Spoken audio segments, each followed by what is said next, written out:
Okay, ito pong part 2 po ng ating special Bible study ngayong October 11, 2025, ngayong alas 2 ng hapon. Part 2 po. Sa pagtawag po sa atin sa makabagong panahon, sa panahon ng grasya ng Panginoon, bakit po ba may mga sakuna? Ayan po, pinaliwanag po natin ang mga bagay-bagay na sasang-ayon po sa banal na kasulatan. Pinaliwanag po sa atin yung i-review ko lang po. Ito po.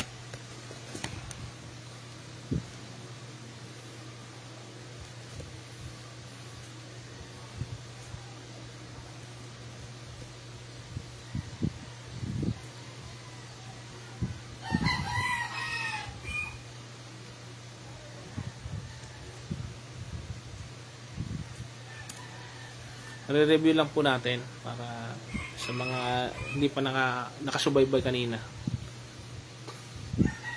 Okay, mabilisan lang po, recap lang po Very special Bible study. Yun nga po, pinag-aralan po natin yung mga nangyayari sa panahon natin. Pinag-aralan po natin na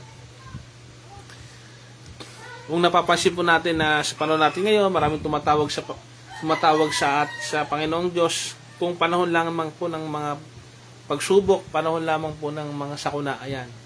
Paniliwanag po natin na ang dispensation of grace, kung ano yun yung awa sa atin ng Panginoon. Tapos sa panahon tayo ng awa, bakit nangyayari pa rin yung mga bagay-bagay na yan? Piniliwanag natin ng gusto, di ba? Why earthquake happen in dispensation grace? Romans chapter 8 verse 22. For we know that the whole creation groaned and troubled in the pain together until now. Okay? In the dispensation of grace, God is not pouring out His wrath upon the earth, as in the days of Noah, or as will happen in the future tribulation period. Yet, we still see calamities, floods, fires, earthquakes, and shaking in our world. Okay, sa pantanong, why in this age of grace, why does the ground still have earthquakes? Okay, but naranasan pa rin natin yan. The Bible clearly state, huwag natin kalimutan na rightly dividing the word of truth, na sabi na tayo na sa panahon ng awa ngayon, hindi tayo sa panahon ng lumang timpa na na-control pa rin tayo ng motorcycle, pero tayo sa panahon tayo ng habag ng Panginoon. Hinihintay niya lahat magsisi, di ba po? Pero yung judgment ng Panginoon sa darating na panahon, hinihintay lang ng Panginoon yung magsisi ang lahat ng tao. Tandaan natin na saka tayo na sa panahon pa rin ng yung ginawa ka po kasi ng sinauna po kasi nagkaroon po ng curse yung ground. Genesis 3 verse 17 to 18. Curse is the ground, for the sake in my sorrow shall thou eat it in the days of. Ayan. Nangyari po kasi yan, nagkaroon ng sumpa ang lupa. Kaya tayo hanggang sa panahon ngayon, naghihirap. Marami po kasi tao nagtatanong, bakit kung may Diyos, may mahirap? Bakit naghihirap? Unang-una po, desisyon po nila yon kung bakit sila naghihirap. Pangalawa, dahil talagang ang mundo natin, nasa panahon po tayo kasi na corrupted na kasi ang mundo Hindi kagaya noon, panahon na Eva at Adan na talagang nandun na, provided na ng Diyos. Ngayon, paghihirapan po ng tao. Sabi nga ng Genesis, mula sa pawis ng iyong muka, ikaw ay magkakain ng tinapay. Nakalagay po yun. Ito pong lupa, ito pong kinatatayuan natin ito, hindi po, nire-review ko lang po kayo, yung pinag-aralan natin kanina, hindi po to permanente. Tandaan po natin. Isaiah chapter 24, verse 19 to 20. And Romans chapter 8, verse 20. Basahin nyo na lang po sa inyong mga Biblia. Yung mga binanggit ko po. Ulitin ko po, Romans chapter 5, verse 12. Isaiah 24, verse 19 to 20. Romans 8, verse 20. In this present age, God allows the natural consequences of sin to remain. Not the wrath. Hindi ibig sabihin yung galit ng Diyos. Hindi naman laging, kung bang inaalaw niya yan kasi nga, yung consequences ng sin nangyayari. Kasi ginusto kasi natin magkasala. 2 Corinthians chapter 4, verse 4. The God of this world had blinded the minds of them which believed not. Ayun, kaya may mga taong hindi kumikilala sa Diyos, Kasi nga, yung kapangyarihan ng kasalanan, yung si Satanas ay umuimpluwensya sa libutan. Yan, chapter 10, verse 10, yung magnanakaw dumating para sirain tayo. Sino ba yung magnanakaw? Walang iba yung kalaban ng Diyos. Si Satan po.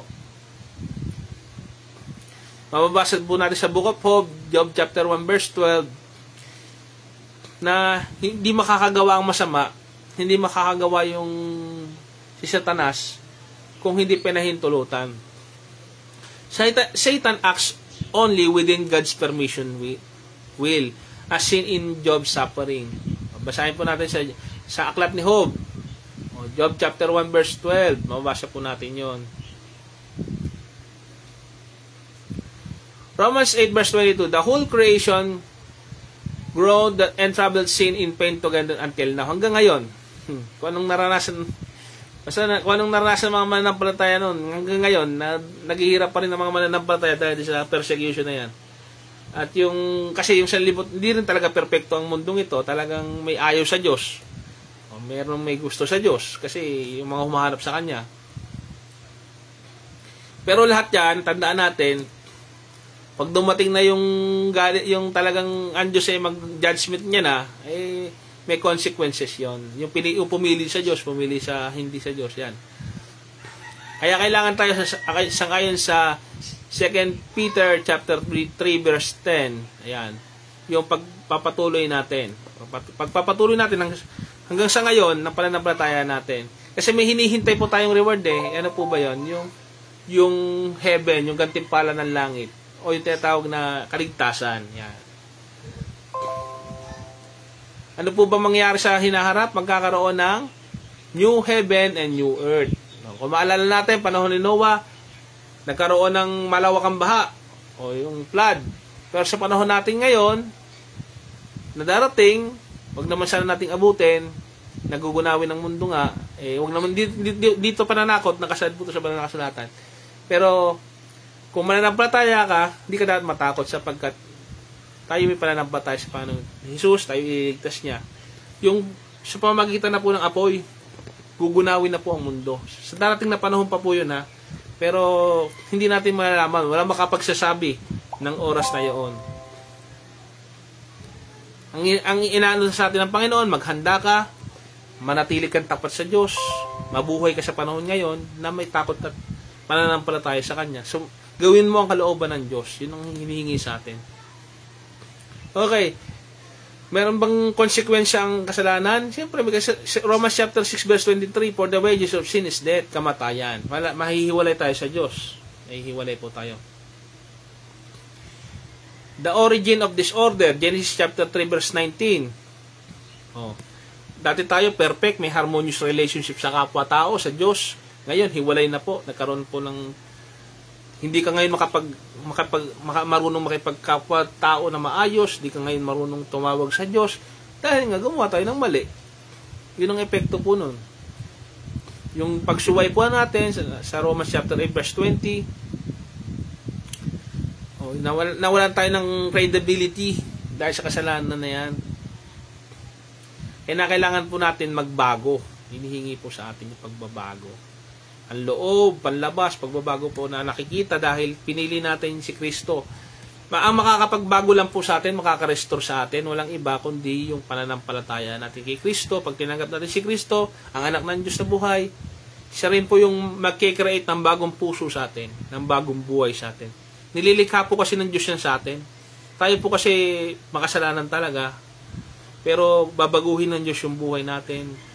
Yung puso natin, magkakaroon tayo ng bagong puso, bagong pag-iisip na naka-align po sa bagong pagkatao sa Panginoon. Lahat ba ng dinadanas natin yung kagaya ng sinabi ko kanina dahil pinarurusahan? Hindi po. Dahil po may epekto po kasi yung ating ginagawa na yung iisipin natin na lumindol. Ang lindol po kasi sinyalis siya na nandiyan ang Diyos. Buhay ang Diyos. Nagpapaalala sa atin na anytime pwedeng bawiin ang buhay natin. Anytime ang mundong ito mawawala. Kaya po, ang pagtitiwala po natin hindi po dapat sa sarili natin, sa paligid po natin. Ang pagtitiwala po natin o ang ating hope Walang iba kundi ang Panginoon. Hindi yung kung kailan huli na po ang lahat. Kung kailan huli na ang lahat, saka ka patatawag sa Diyos. Kung kailan nagasakit ka na, mamamatay ka na, matanda ka na, saka ka palang tatawag. Hindi po yun ang gusto ng Panginoon. Bagamat yung mga mamamatay na yan, binibigyan pa rin pala talaga ng pag-asa ng Diyos. Pero, kung talagang mahal mo ang God, kahit bata ka pa, malakas ka pa, pag ialay mo na sa Kanya yung buhay mo, ibalik mo na, magbalik loob ka na sa Kanya. Matthew chapter 24 verse 7, and there shall be famines, pestilence, and earthquakes. Sa mga mananampalataya, hindi na tayo magugulat bakit may tagutom, bakit may earthquake, bakit may mga ganyang mga bagay. Kasi nga po, nababasa natin sa kasulatan. Talaga namang mangyayari yan. Bagamat hindi na ganun tayong, bakit may ganito? Mga raming tanong. Minsan, sinisisi pa ang God. Hindi na po ganun ang Kristiyano. Bagkus, tayo'y umaalalay na dapat sa mga taong walang pag-asa.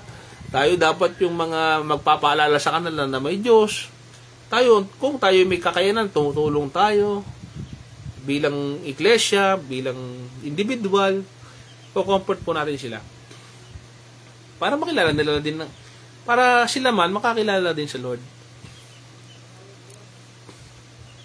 Ano pa po? Ayan, basahin din po natin yung Lucas chapter 21 verse 11, Romans chapter 11 verse 25. Ayan. At saka yung sa future na mangyayari, Revelation 6 verse 12. Ayan, tinatawag tayo para magsisi. Lucas chapter 13 verse 3.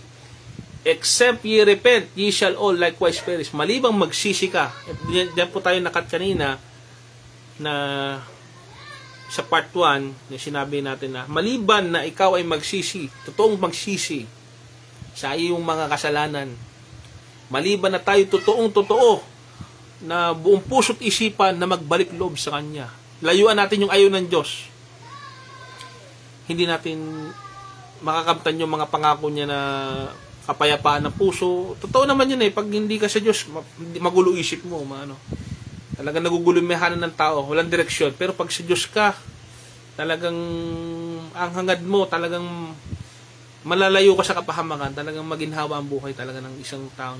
Hindi man talaga mayaman, walang mayaman na physical na, ang kayamanan mo, hindi kayang bilhin ng salapi. Talagang, Diyos kasi ang nagbigay ng kapayapaan yun Hinihikayat ng Diyos na ang bawat isang nakikinig ngayon, anumang panahon, oras na nakasubaybay ngayon, maging maging sino ko man dyan, magsisi. Pati ako magsisi. Walang taong lahat po, salita po to ng Lord, hindi po salita ko to. Pinapabasa lang po sa akin, pinaparating lang po sa akin ang sinasabi ng banal na kasulatan. Ito po yung translation. Pero yung kalooban niya po sa inyo, magsisi. Humingi ng tawad, humingi ng magbalik loob po sa Kanya. Yan po.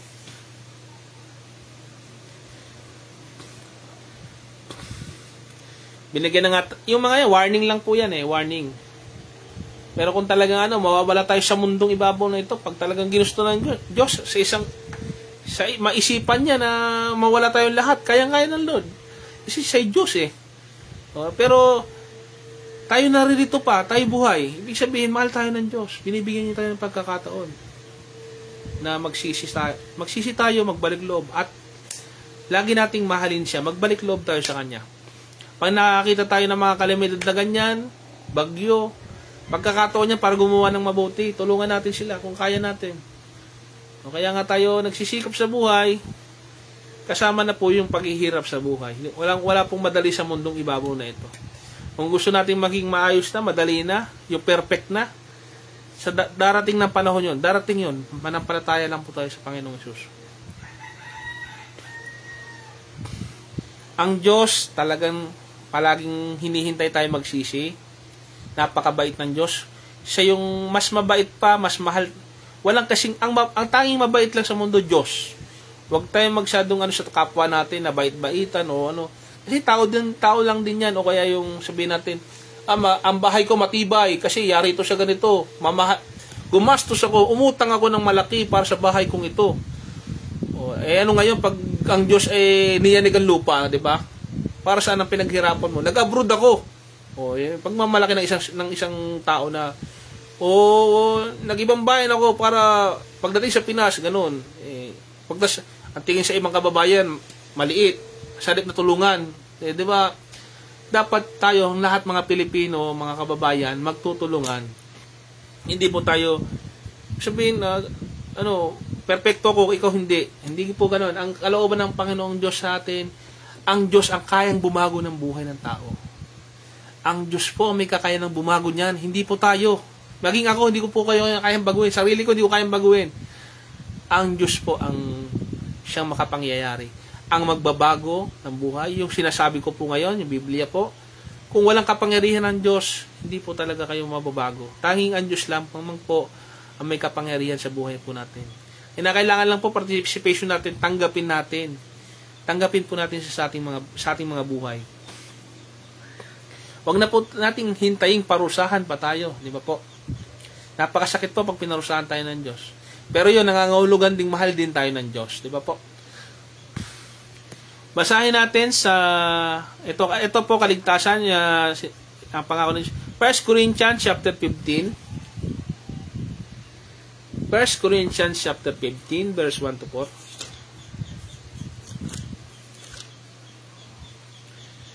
Verse 1 to 4, basahin po natin ha. Ngayon ipinagtatalastas ko sa inyo mga kapatid ang ebanghelyo na sa inyo'y aking ipinangangaral, na inyo namang tinanggap, na siya naman ninyong pinanatilihan. Sa pamagitan naman nito ay iligtas kayo kung matiyagan ninyong iingatan ang salitang ipinangaral ko sa inyo, maliban na nga kung kayo'y nagsampalataya ng walang kabuluhan.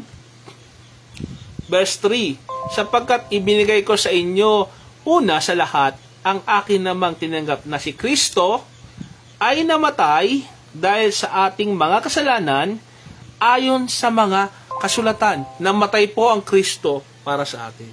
Tandaan po natin. Verse 4, at siya inilibing at siya'y muling binuhay. Pinakamalaking himala po, siya'y muling binuhay.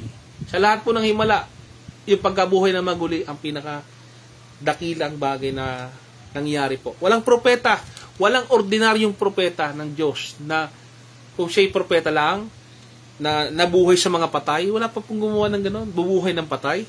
Siya lamang po. At sa ikatlong araw, ayon sa kasulatan, nabuhay na maguli.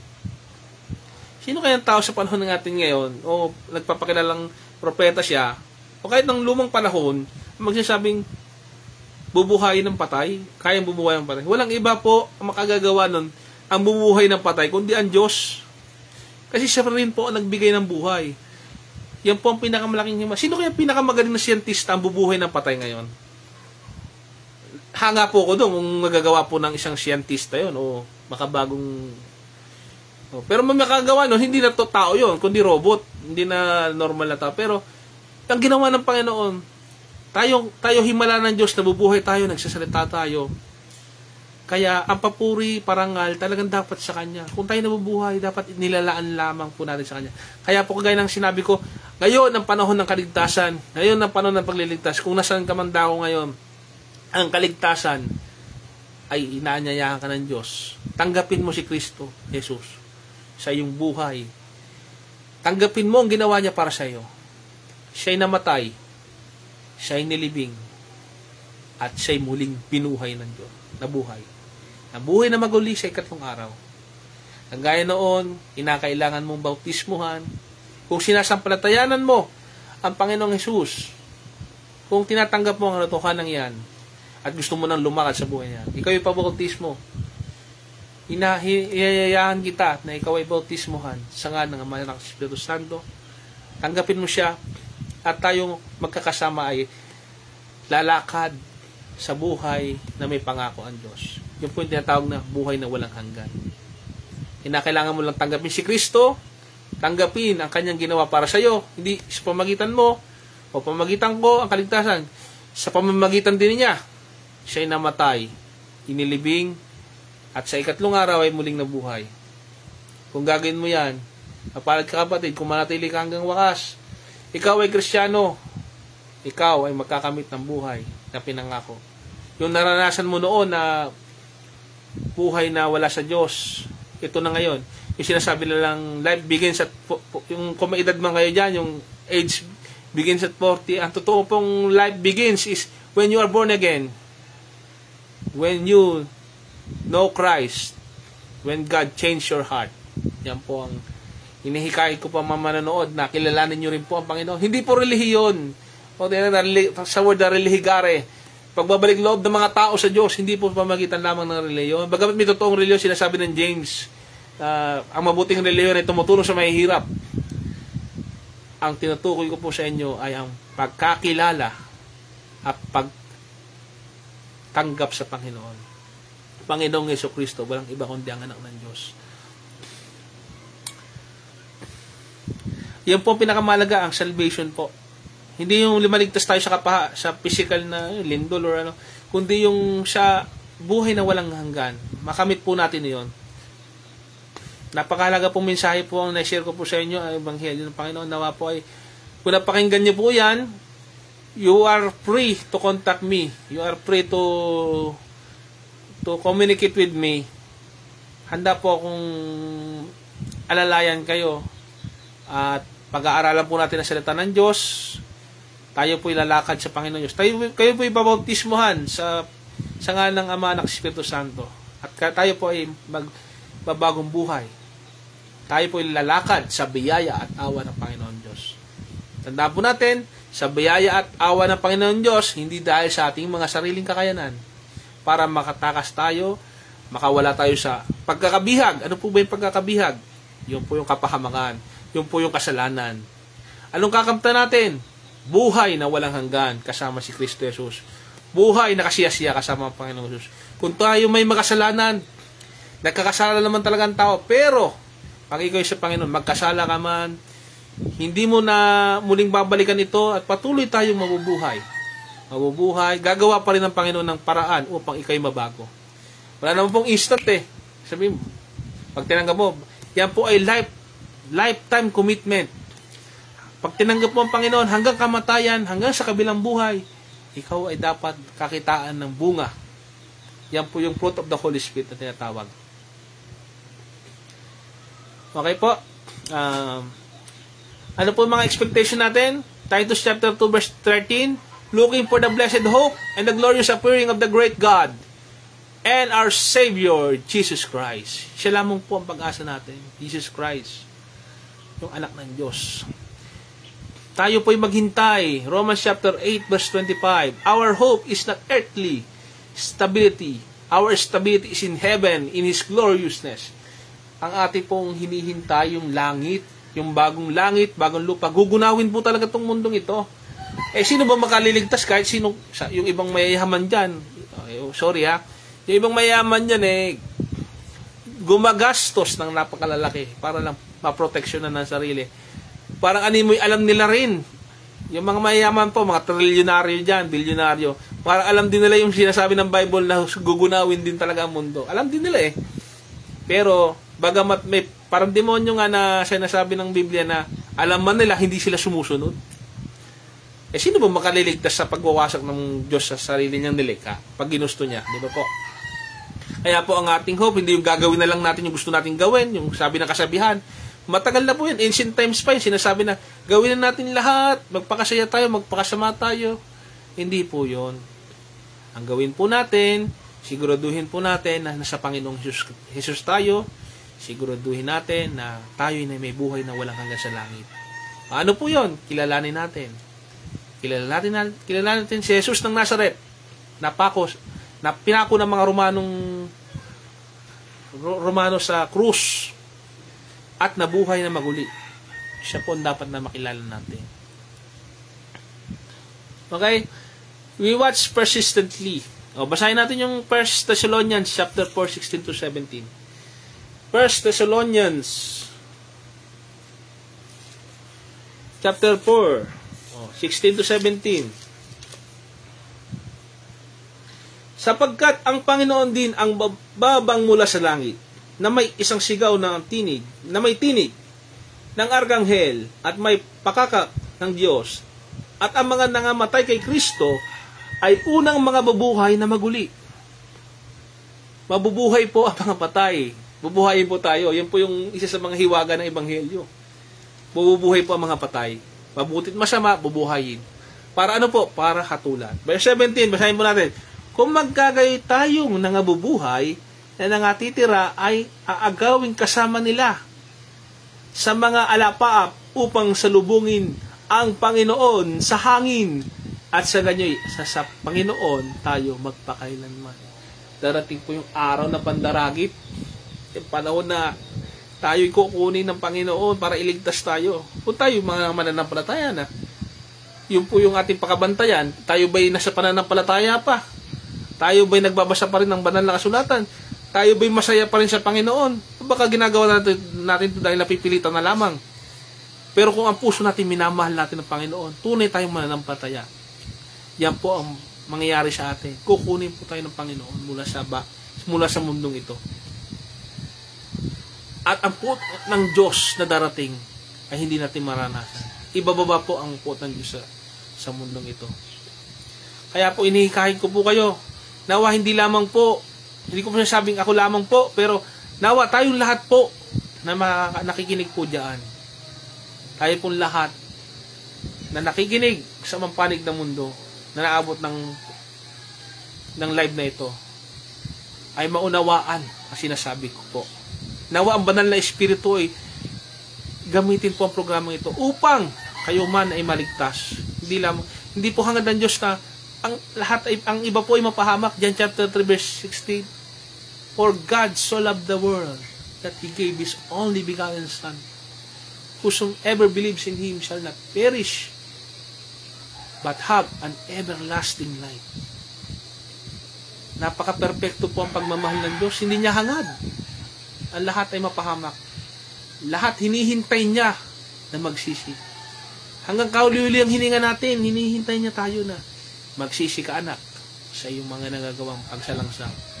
Hinihintay ka ng Ama sa langit.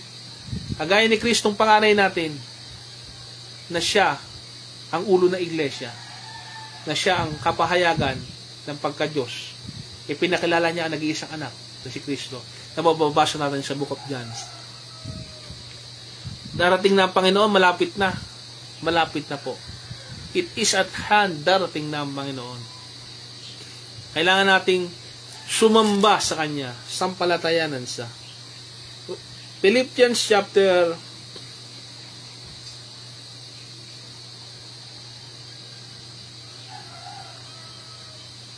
4:17. We worship Him peacefully. Okay? The God of peace, ang Panginoon ng kapayapaan, ang Panginoon ng pag-asa ay sumaatinawa. Ang hinahangad sa atin ng Panginoon, mabuhay tayong peacefully sa mundong ito kasama ang mga tao. Hikayatin natin sila na magbalik loob din sa Panginoon. Hikayatin natin sila na sila man ay tumawag sa Panginoon. Sama-sama po tayo. Sama-sama po tayo sa pagkakaroon ng pag-asa sa buhay na walang hanggan. At tayo po, kung dumaranas man tayo ng mga pagsubok, lindol, sakuna, pagbaha, hindi po natin pag-asa yung mga tao na kapwa natin tao lang. Ang pag-asa po natin walang iba kundi ang Panginoong Diyos. Siya po ang tanging pag-asa natin. Huwag po natin siyang ihuhuli. Siya po ang tanging pag-asa natin. Kaya po ang hangad sa atin ng Panginoong Diyos, manatili po tayo sa ating pagkatawag bilang mga alagad ng Diyos, Kristiyano. Tayo po ay manalangin sa pagtapos ng programang ito. Dakilang Diyos, Ama namin sa langit, pinupuri ka namin, pinapasalamatan ka po namin. Maraming po salamat sa pagkakataon na maihayag ang inyong kalooban. Sa kabila ng panahon ng awa na ito, panahon ng habag nyo sa aming mga tao, maraming po salamat at hinihintay nyo po ang bawat isang tao na magkaroon ng buhay na walang hanggan. Hindi na dalangin po namin, Ama, sa inyo, na nawa ang aming buhay po ay palaging sumainyo. Na kung may mga pagdaranas kami mga paglindol sa kuna, ay ang pananampalataya namin ay sa inyo. Nawa ang kaming lahat mga tao ay magtulungan magdamayan, at nawa po ay magkamit kami ng pag-asa na nanggagaling lamang sa iyo. Muli po, binabalik po namin ang matas na papuri parangal. Maraming po salamat sa pag-aaral nito. At sa inyo lamang po ang papurit parangal sa ngalan ni Jesus. Amen at amen. Magandang hapon po sa inyong lahat, mga gilukong manonood. At natutuwa po ako at marami pong nanonood na mga tagapakinig. Kagaya po ng mga, kakilala ko po ang mga yan. Dami pong na taga-suporta. Ako po instrumento lamang ng Panginoon at nagagalak po tayong ginagamit sa pagkakataong ito. Muli po, maraming po salamat po at pagpalain po tayo ng Panginoon.